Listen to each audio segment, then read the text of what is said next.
పరిశుద్ధత నాలో లేదు, నీ ప్రేమను చూపావు యేసయ్యా, నా యేసయ్యా, యేసయ్యా, నా యేసయ్యా, యేసయ్యా, నా యేసయ్యా, యేసయ్యా, నా యేసయ్యా.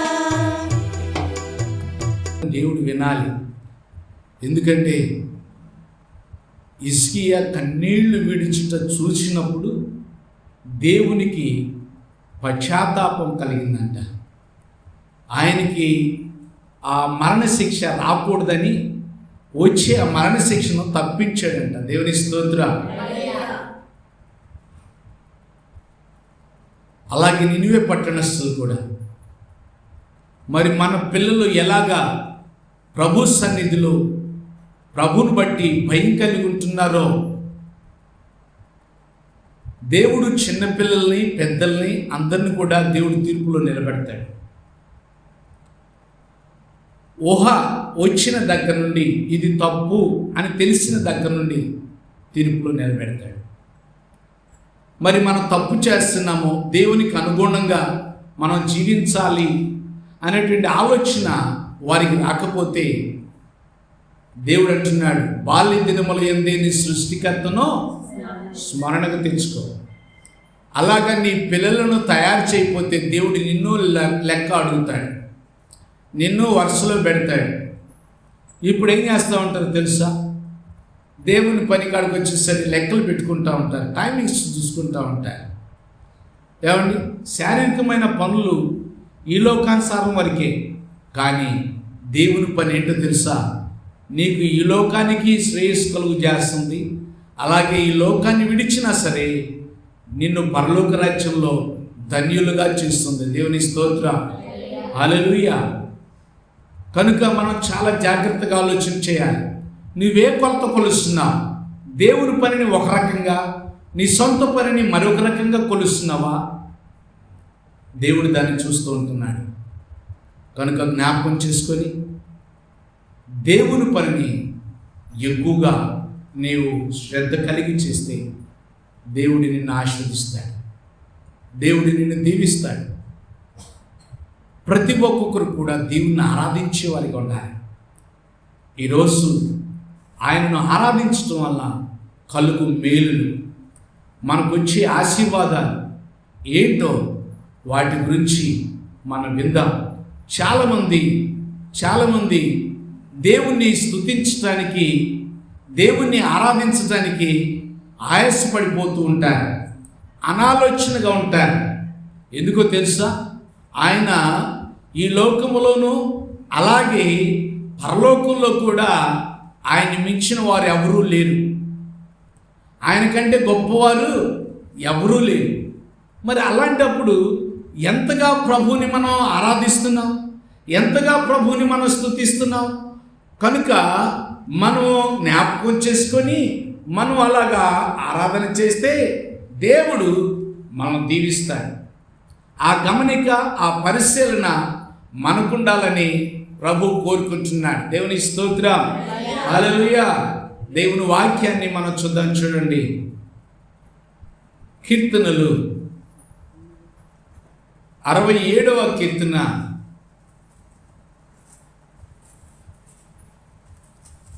5వ వచనం 6వ వచనం చదువుకుందాం. ప్రజలు నిన్ను స్తుతించుదురుగాక, ప్రజలందరూ నిన్ను స్తుతించెదరుగాక. అప్పుడు భూమి దాని ఫలమిచ్చును. దేవుడు మా దేవుడు మమ్మును ఆశీర్వదించును. చాలండి. ఇక్కడ మనం చూసినట్లయితే ఏమంటున్నాడో తెలుసా? దేవా, ప్రజలు నిన్ను స్తుతించెదరు. ఎక్కువ శాతం భక్తుడైనటువంటి దావీదు ప్రభుని స్తుతిస్తూ ఉంటాడు, ప్రభుని ఆరాధిస్తూ ఉంటాడు. దేవుని స్తుతించటం అంటే ఏంటో తెలుసా? ఆయన గొప్పతనాన్ని ఎత్తి చూపించటం, ఆయన గురించి గొప్పగా చెప్పటం. నీ ప్రార్థనలోనూ అలా కనపడాలి, నీ ప్రవర్తనలోనూ అలా కనపడాలి, నీ యొక్క చూపులో కూడా అలాగే ఉండాలి, నీ పరిచర్యలో కూడా అలాగే ఉండాలని ప్రభు కోరుకుంటున్నాడు. ఈ యొక్క స్తుతి వలన 3 రకాలైన మేలులు కనబడుతున్నాయి. ఒకటి, ప్రభుని స్తుతిస్తేనంట నీ కొరకు సర్వసృష్టిని నీకు మేలుకరంగా వాడుకుంటాడంట. దేవుని స్తోత్రం, హల్లెలూయా. మన కొరకు భూమినే కానీ సర్వసృష్టినే కానీ దేవుడు మేలుకరంగా వాడుకుంటాడంట. మరలా రెండవది మనం చూసినట్లయితే ఆయన మనకు దేవుడిగా ఉన్నట్టుగా కనబడుతుంది. అంటే మనం ఆయనని గొప్ప చేయటం వలన, ఆయన కనపరచటం వలన ఆయన మా దేవుడు అని మనం చెప్తున్నామని ముందు సాతానుడు చూస్తాడు. ఎవరు చూస్తారు? సాతానుడు చూస్తాడు.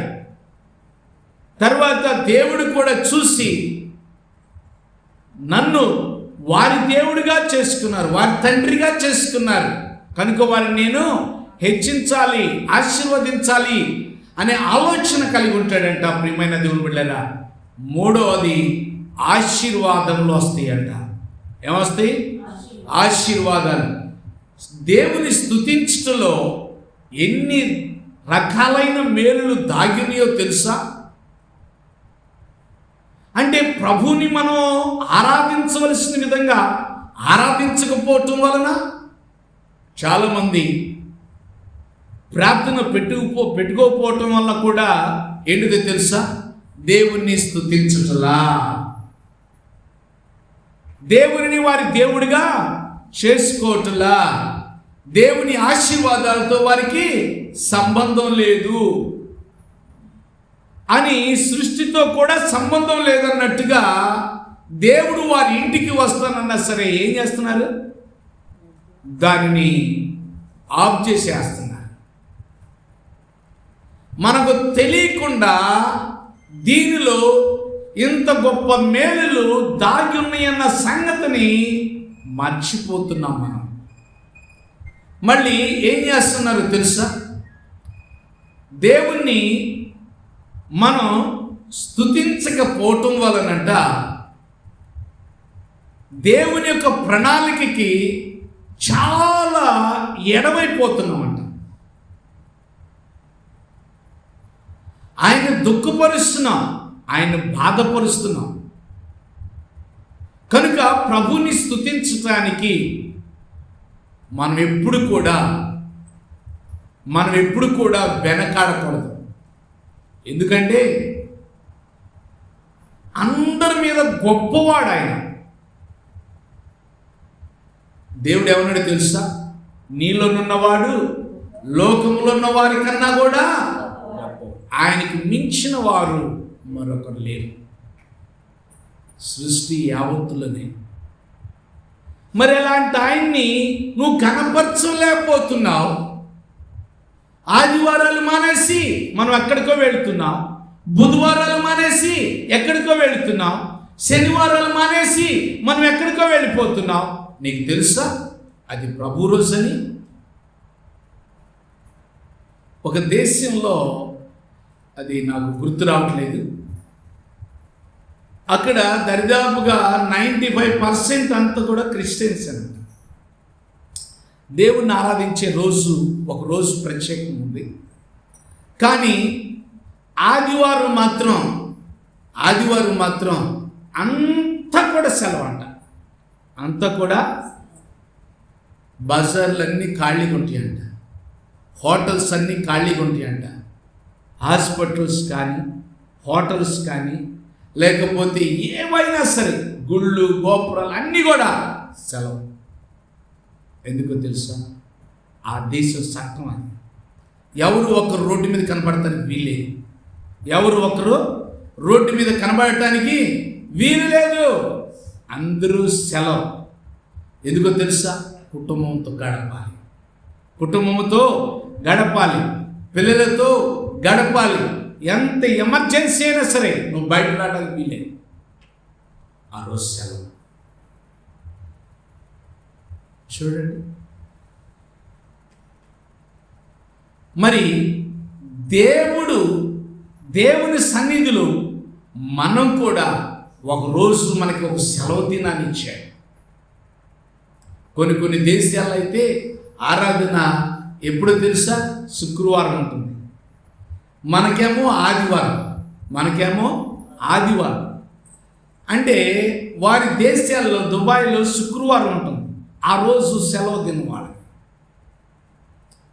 అంటే వాళ్ళకి ఎప్పుడైతే సెలవు దినంగా గవర్నమెంట్ ప్రకటించిందో, దేవుని స్తోత్రం చేద్దామా?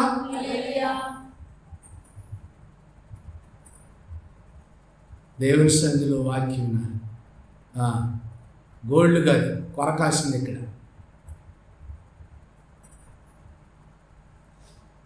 దేవుని సన్నిధిలో అనగానే భయం రావాలి. మంట దగ్గరికి వెళ్ళేటప్పుడు ఎలాంటి భయం వచ్చింది? అది మనం కాల్చిద్దామని భయం వేసి చాలా జాగ్రత్తలు తీసుకుంటారు. మరి దేవుడు కూడా అలా కాదా? ప్రియమైన దేవుని బిడ్డలారా, మనం చాలా జాగ్రత్తగా మనం విందాం వాక్యాన్ని. మనం ప్రభుని ఎల్లప్పుడూ కూడా స్తుతించేవారిగా మన ప్రవర్తన ద్వారా, మన మాటల ద్వారా దేవుడు తన శిష్యులకి దేవుని ఎలా స్తుతించాలో దేవుడు నేర్పించాడు. దేవుణ్ణి ఎలా స్తుతించాలో దేవుడు నేర్పించాడు. ఎలా మనం దేవుని స్తుతించాలి ఒకసారి చూద్దాం. చూడండి, మత్తయి సువార్త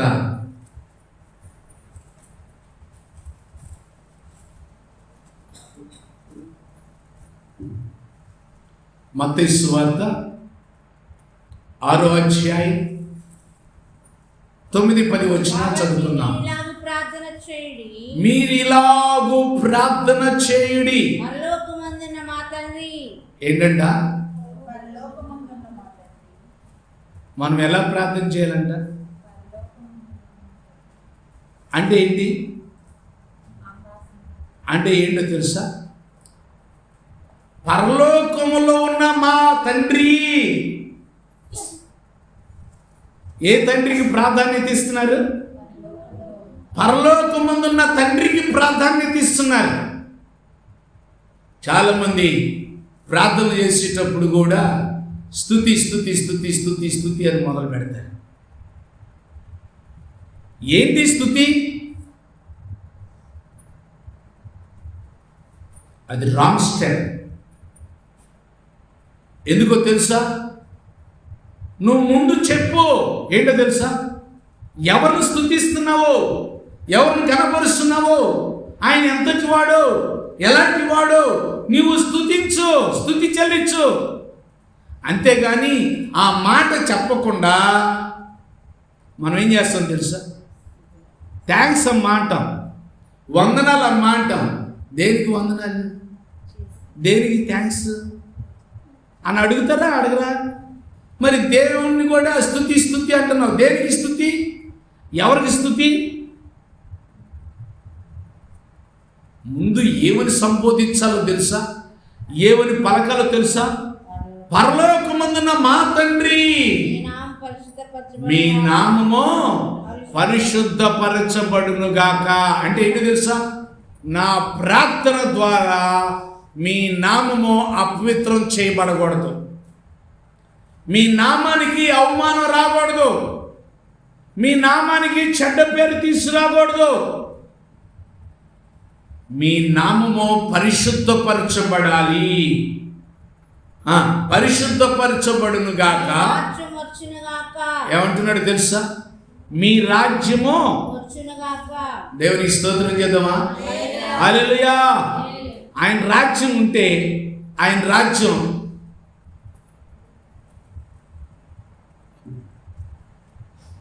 దేవుని స్తోత్రం.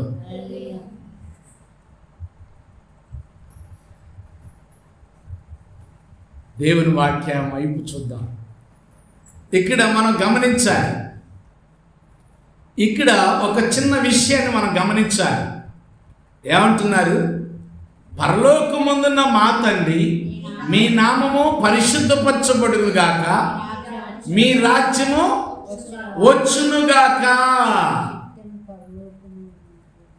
మీ రాజ్యము వచ్చునుగాక అని ఎంతమంది కోరుకుంటున్నారు?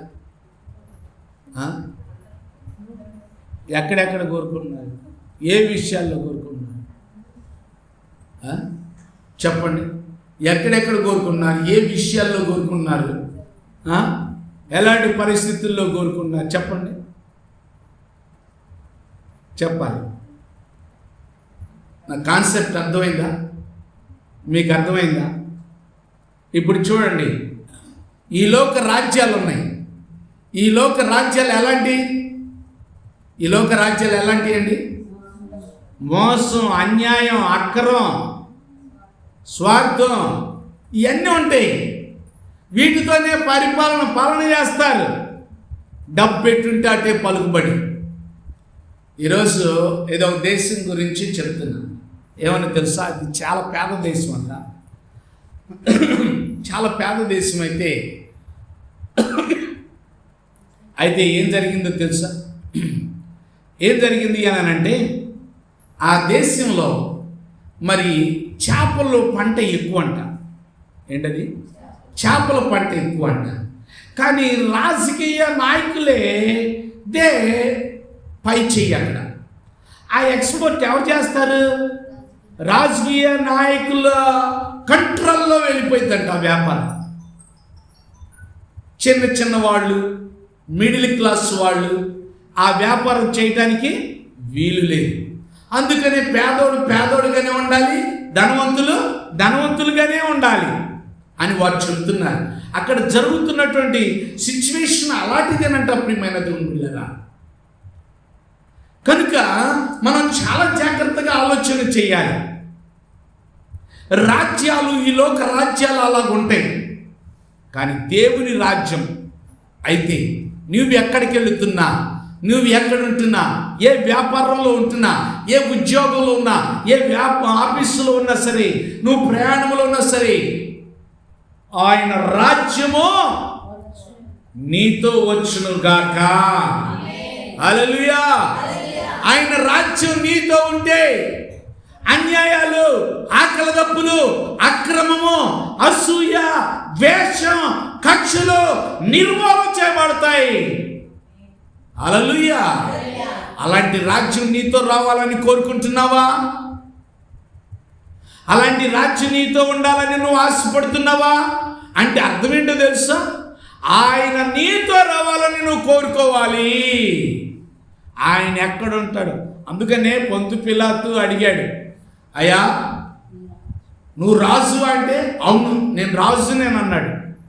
మరి నీ రాజ్యం ఎక్కడయ్యా అంటే, నా నీతి ఎక్కడుంటుందో అక్కడే నా రాజ్యం అని అన్నాడు. ఏమన్నాడంటండి? నా నీతి ఎక్కడుంటుందో అక్కడే నా రాజ్యం అని అన్నాడు. అంటే ఏంటి? ఆయన రాజ్యం మన మధ్యలో ఉండాలంటే, ఆయన రాజ్యం మన ఇంట్లో ఉండాలంటే, ఒకసారి ఐఏఎస్ ఆఫీసర్లో ఇంటర్వ్యూ తీసుకుంటున్నారు.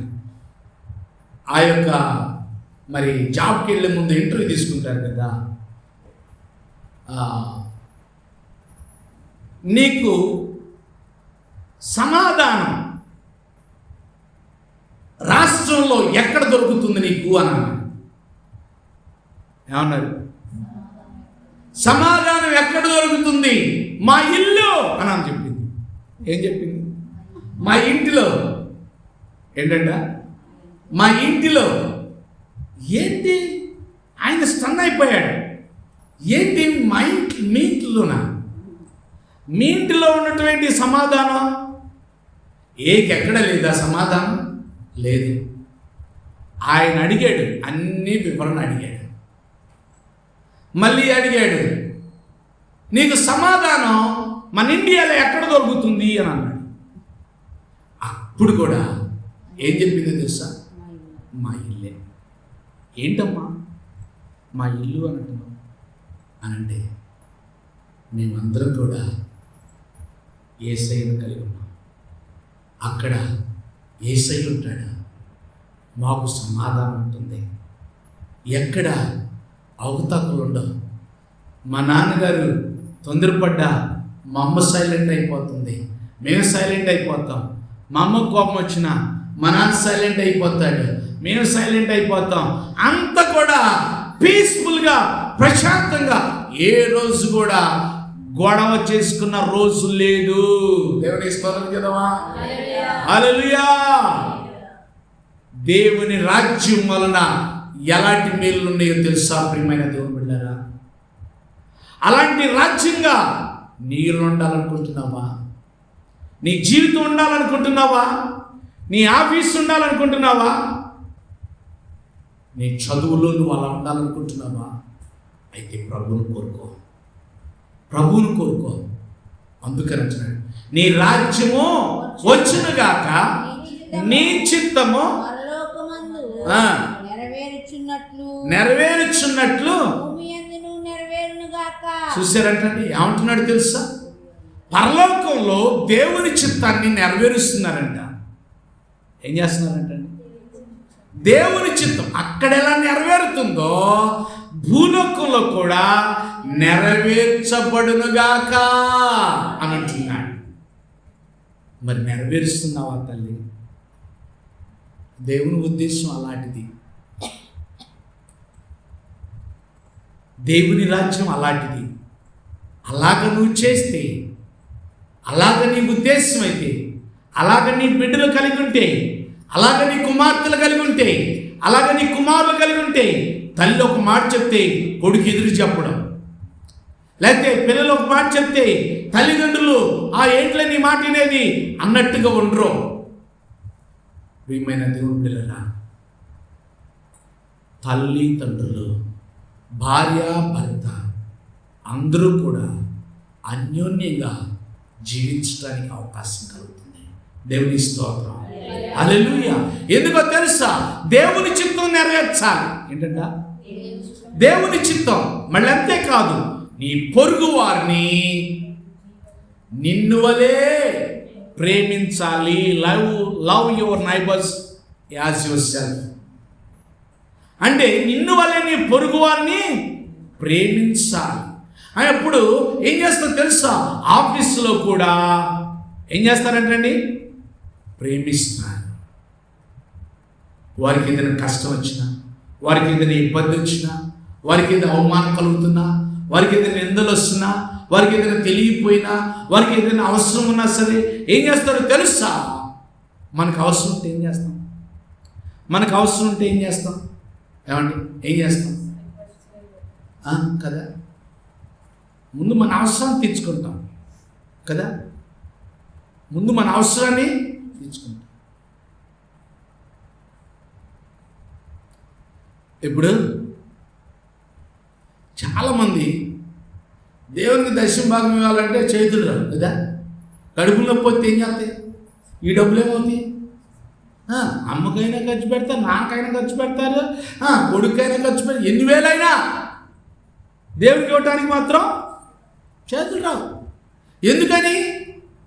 ఇది దేవుని చిత్తం కాదా? యెహోవా సొమ్ము అన్నాడు.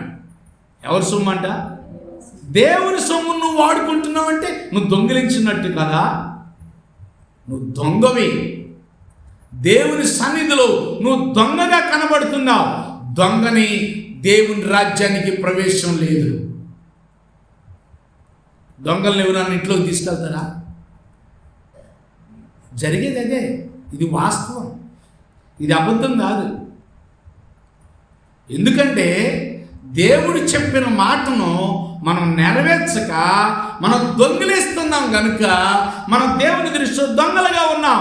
ఇప్పుడు ఎంత ప్రార్థన చేసినా, ఎంత బాగా మోకాళ్ళు వచ్చినా, ఎన్నిసార్లు మనం ప్రార్థనకు వచ్చినా నువ్వు కనుక యథార్థంగా కనబడకపోతే దేవుడు ఏమన్నా తెలుసా? యథార్థవంతులు ఆయన ముఖ దర్శనం చేస్తారండి.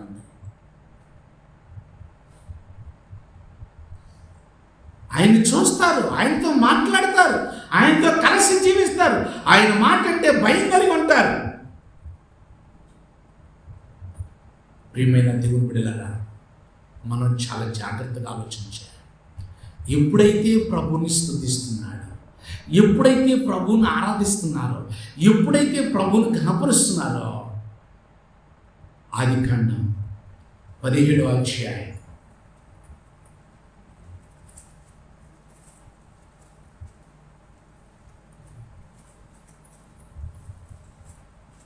7వ వచనం. నేను నీకును నీ తరువాత నీ సంతానమునకును దేవుడినై ఉండునట్లు నాకును నీకును నీ తరువాత వారి తరములలో నీ సంతతికిని మధ్య నా నిబంధనను నిత్య నిబంధనగా స్థిరపరచెదను. చాలు. ఇక్కడ ఏమంటున్నాడు తెలుసా? దేవుడు వాగ్దానం చేస్తున్నాడు. ప్రభుని స్తుతించాడు కనుక దేవుని ఆశీర్వాదం ఏం జరిగిందో తెలుసా? దేవుడి నిబంధన చేస్తున్నాడంట, ప్రమాణం చేస్తున్నాడంట, ఆయన వాగ్దానం చేస్తున్నాడంట. నీతో కూడా వాగ్దానం చేస్తాడు. ధర్మ నమ్మిన వాళ్ళు దేవుని స్తోత్రాలు చెల్లిద్దాం. దేవుడు నీతో కూడా వాగ్దానం చేస్తాడు.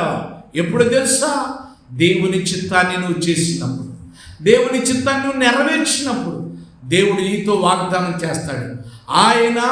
ఆనాడు ఆయన అబ్రహాం గారు దేవునికి ఎలా భయపడ్డాడో, దేవుని చిత్తాన్ని ఎలా నెరవేర్చాడో అదంతా కూడా దేవుడు చూసి అంటున్నాడు, నీ తర్వాత నీ సంతానానికి కూడా నేను దేవుడినయ్యుందును, నాకును నీకును తరములలో చూసారంటండి, నిత్య నిబంధన. మన తర్వాత మన పిల్లలు మనకులాగానే ఆరాధించేటట్టు ఉండాలి. మనం ప్రార్థనకి రాకపోతే వాళ్ళు ప్రార్థనకి వెళ్ళరు. మనం ఏమన్నా వారితో శాశ్వత కాలం ఉంటామని గ్యారెంటీ ఉందా? గ్యారెంటీ లేదు. కానీ దేవుని వాగ్దానం ఉంటే, దేవుని వాగ్దానం ప్రకారంగా నీ పిల్లలను నడిపిస్తే, దేవుని వాగ్దానం ప్రకారంగా నీ పిల్లలను పెంచితే తప్పనిసరిగా నెరవేరుతుంది. అందుకనే దేవుడు అన్నాడు, నేను అబ్రహాము దేవుడను, ఇస్సాకు దేవుడను, యాకోబుల దేవుడను. చూసారంటండి. మరి నీ దేవుడుగా ఉన్నాడా? నీ పిల్లల దేవుడిగా ఉన్నాడా? వారి పిల్లల దేవుడిగా ఉండడానికి దేవుడు ఇష్టపడుతున్నాడా? ఎక్కడ పరిశుద్ధత ఉంటుందో అక్కడ దేవుడు ఉంటాడు. ఎక్కడ పరిశుద్ధత ఉంటుందో అక్కడ ఆయన రాజ్యం ఉంటుంది. ఎక్కడ ఆయన రాజ్యం ఉంటుందో దేవుని చిత్తం అక్కడ నెరవేర్చబడుతుంది. దేవునికి స్తోత్రం, హల్లెలూయా. అలాంటి వారికి ఏమీ కుదవై ఉండదు. హల్లెలూయా. ఆఖరిగా దేవుని వాక్యాన్ని చదువుకుందాం. యెషయా గ్రంథం 1వ అధ్యాయం 9వ వచనం చదువుకుందాం. యెషయా గ్రంథం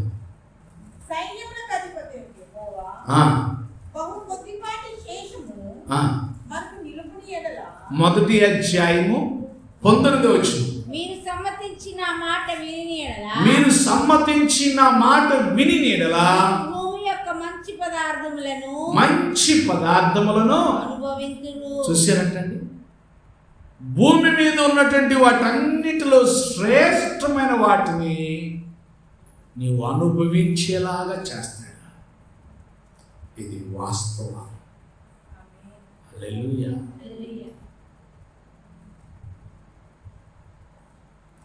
మీరు నమ్ముతారో నమ్మరు నాకు తెలియదు, కానీ దైవజనులైనా దేవుని పిల్లలైనా ఎక్కువ శాతం ఆయన ఆజ్ఞను నెరవేర్చేటువంటి వారు.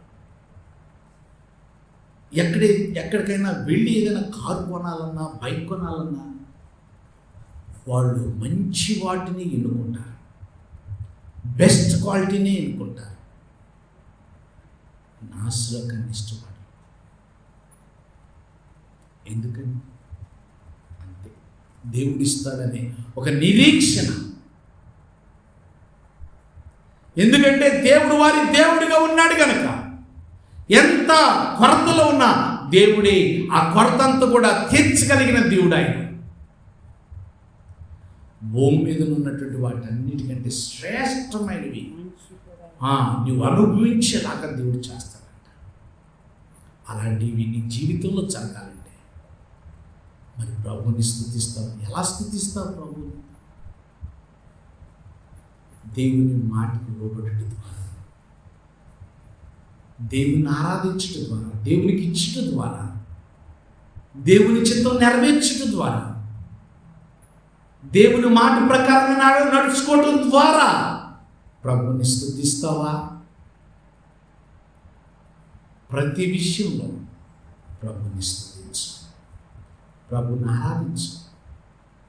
తద్వారా దేవుడు నీ దేవుడు అవుతాడు. అప్పుడు ఆశీర్వాదం నువ్వు అడగాల్సిన అవసరం లేదు. నువ్వు దాని కొరకు ఉపవాసంలో ఉండాల్సిన అవసరం లేదు. దేవుడే ఆటోమేటిక్గా నీ దగ్గరకు వచ్చేలాగా చేస్తాడు. ఆ ద్వారాలు తెరవబడతాయి. హల్లెలూయా. అలాంటి కార్యాలు జీవితంలో జరగాలి అంటే మరి నువ్వేం చేయాలి? ప్రభుని స్తుతించాలి. ప్రభు గొప్పవాడు, సర్వశక్తి కలిగిన తండ్రి అని ముందు నువ్వు తెలుసుకొని, నీ బిడ్డలు తెలుసుకొని, ఆయన రాజ్యంతో ఉన్నారని, ఆయన పరలోకపు దేవుడని నువ్వు గ్రహించావా? ఆయన చిత్తాన్ని నెరవేరుస్తున్నావా? ఒక్కసారి జ్ఞాపకం చేసుకొని మనమందరూ కూడా కళ్ళు మూసుకొని ప్రార్థన చేసుకున్నాం. అందరూ కూడా కళ్ళు మూసుకొని ప్రార్థన చేసుకున్నాం. దేవుడు మన మధ్యలో ఉన్నాడు. ఆయన ఇప్పుడు వరకు మనతో మాట్లాడిన ప్రతి మాట కూడా నీకు మేలుకరంగా ఉండాలని, నీవు దీవించబడాలని, ఈ భూలోకములో ఒక ప్రత్యేకముగా నీవు ఎదగాలని దేవుడు ఆశపడుతున్నాడు. ఒకసారి ప్రభుని స్తుతిస్తున్నాడు.